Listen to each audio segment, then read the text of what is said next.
Hello, everyone. I'm Chris Johnstone, Senior Advisor and Japan Chair here at CSIS, and today I'm here with Hideaki Ishii, who is Director of the Public Diplomacy Strategy Division within the Ministry of Foreign Affairs in Japan. He has a lengthy career with the Japanese Ministry of Foreign Affairs. Joining in 1999, he's had posts in Russia, Australia, the Philippines, wide range of posts. It's great to have you with us. And today we're here to talk about a really pressing issue, I think, for both of our countries. And that's the challenge of disinformation. As we all know, disinformation has become a significant challenge globally. It's affected both Japan and the United States. We see it in issues ranging from the Fukushima water release issue in Japan to the elections in Taiwan just a few weeks ago, to Russia's campaigns in the information space related to the war in Ukraine, and in the Middle East as well, in the context of the Israel-Hamas war. So this is not a new issue, of course, disinformation, but it is a new issue in the context of the U.S. Japan alliance, a new issue in the context of the way that we might cooperate to address it. So that's what I'd like to talk with you about today, Ishii-san, and I'm grateful for your time. So welcome, and let's get right to it. Thanks very much for having me here. It's a great honor to speak with you about this very pressing issue that both of our countries are facing right now. Yes. Well, let's get right to it. So a few questions. First, from Japan's perspective, how have disinformation narratives in and around Japan affected Japanese interests, both at home, but then in the Indo-Pacific more broadly? Right. I think in terms of our region, which is the Indo-Pacific, I think the U.S. and Japan have advocated this rules-based order, the importance of ensuring a free and open Indo-Pacific.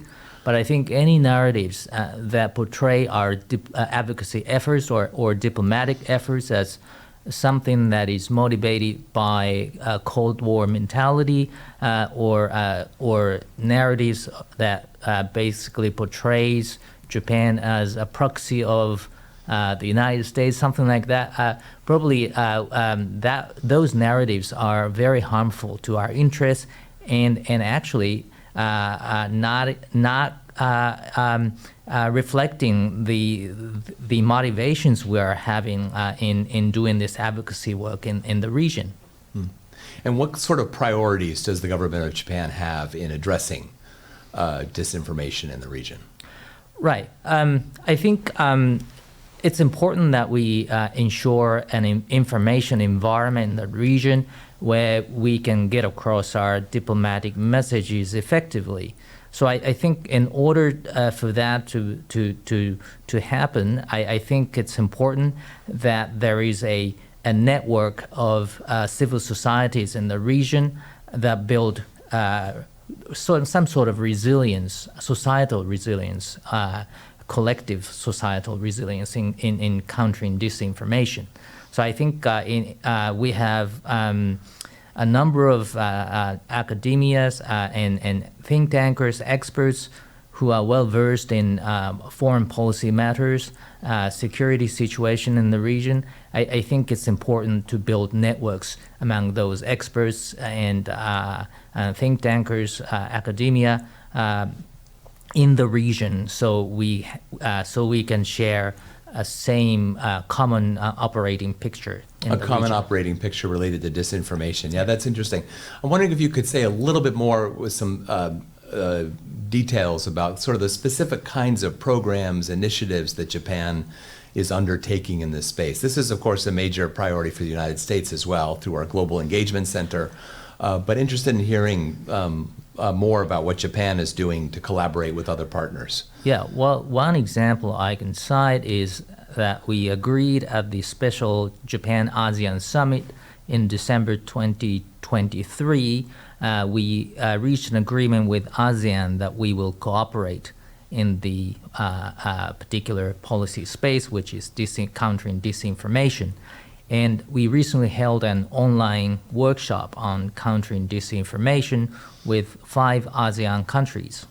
And I think we just began this initiative in a just to exchange assessments on the disinformation landscape, and there is a wide variety of views in the region. So I think our efforts are still nascent, and we just, but I think it's important that all the countries in the region share the view that all of us are facing the threats coming from foreign information manipulation and disinformation. Yeah.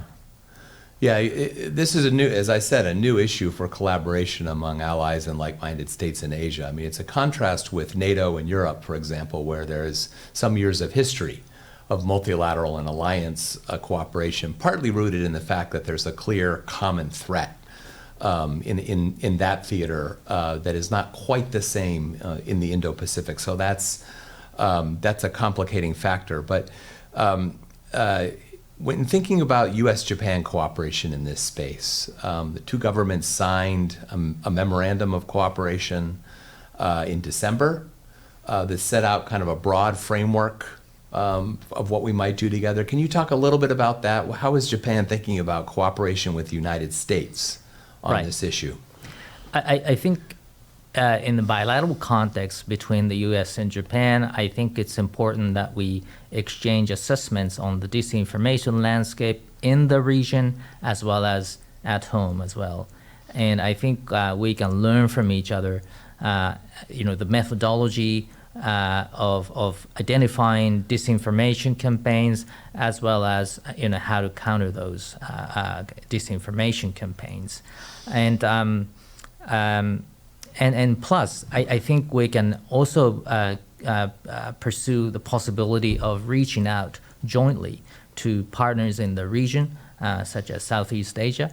We've already commenced some efforts in this policy space, but we can do some joint efforts. And do you see sort of capacity building in third countries, maybe in Southeast Asia, related to, for example, media literacy or fact-checking, or how do you see that cooperation in other countries taking concrete form?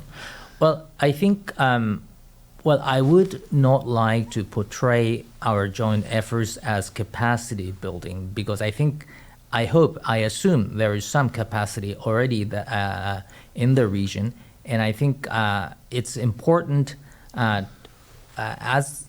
for my government and for the government of the United States, it's important for us to cooperate, building networks of experts, think tankers, and to share common threat assessments rather than us providing capacity building.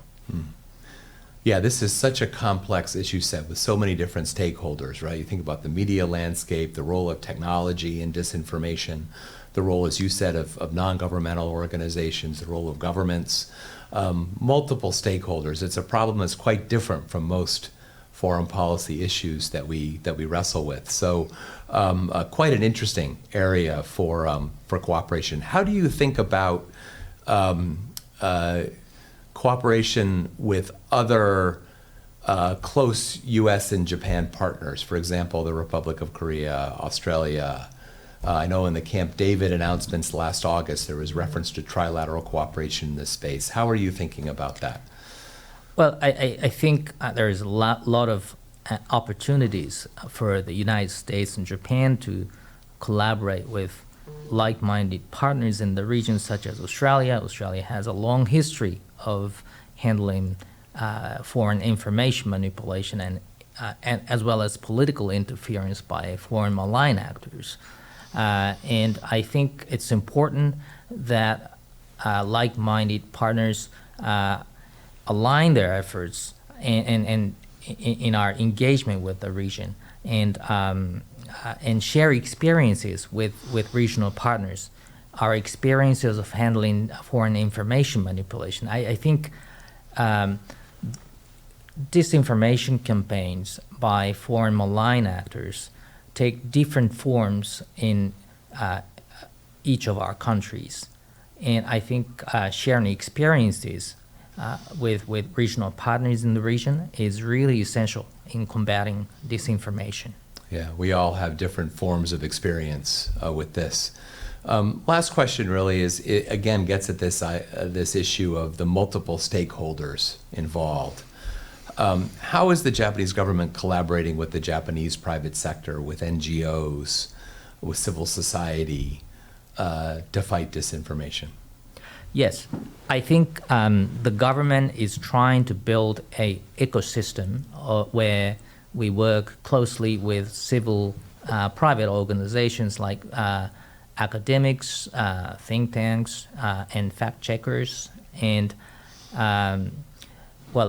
there is, given our constitutional requirements of respecting the freedom of speech, there is a natural limit to what the government can do and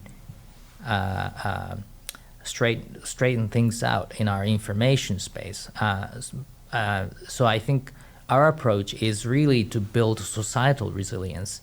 So we always have conversations with fact checkers, think tanks, academias, just to share assessments on our information landscape, as well as the information landscape across the Indo-Pacific. Yeah, important to cooperate with those various elements of society, right? This is in one sense, an area where democratic societies are at somewhat of a disadvantage, right? We don't have the ability to control the media space the way authoritarian regimes do. But I think we are collectively learning lessons that can be applied across boundaries in democratic societies to deal with the threat. So I think it's really welcome that Japan and the United States are beginning to focus more on this issue. So Director Ishii, thank you very much for joining us today. Glad to have you at CSIS and look forward to continuing this discussion in the future. Thank you very much. Thank you.